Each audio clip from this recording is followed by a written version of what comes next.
Hello, welcome to my course Climate Science.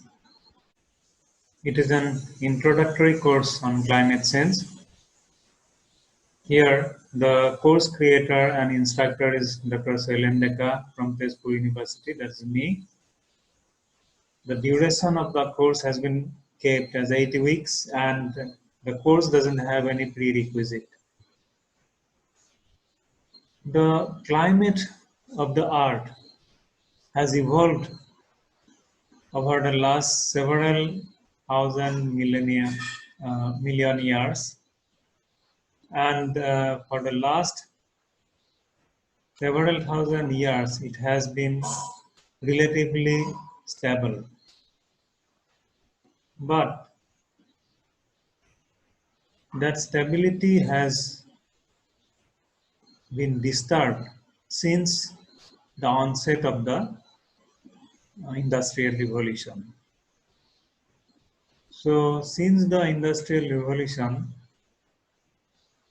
certain trace gases in the atmosphere has increased in their concentration, and as a result the temperature of the near earth atmosphere has also increased.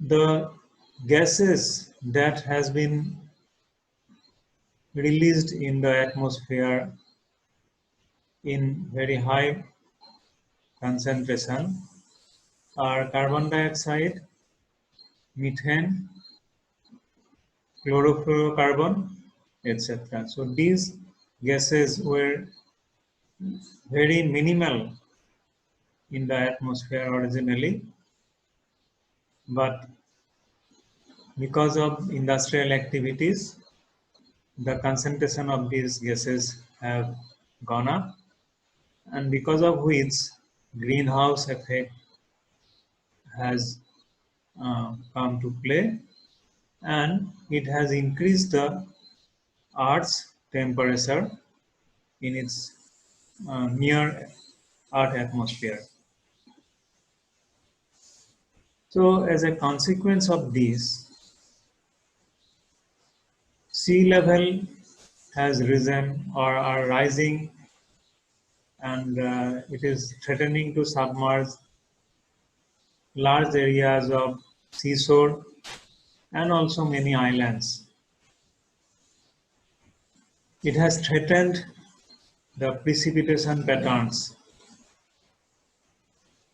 So in some places there is likely to be more flood, and in some cases, in some places, it is increasing desertification. The consequence of global warming is more threatening in the sense that it is affecting crop production. Certain crops which were grown in certain areas are no longer cultivable.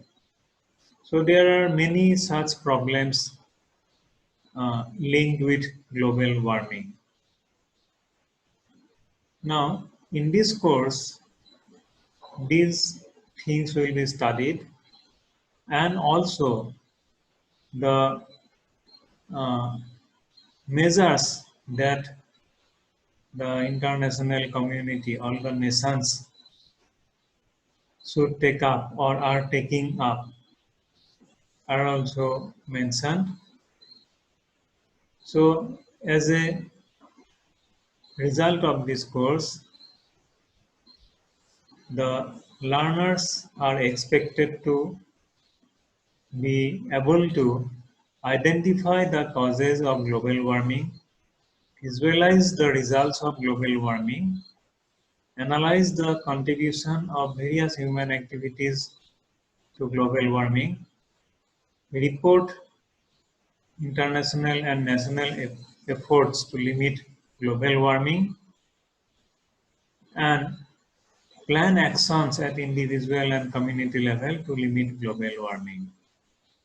So, I hope this course will be an interesting one, and if you are interested to join this course. I hope it will be enjoyable to you and you are welcome. Thank you.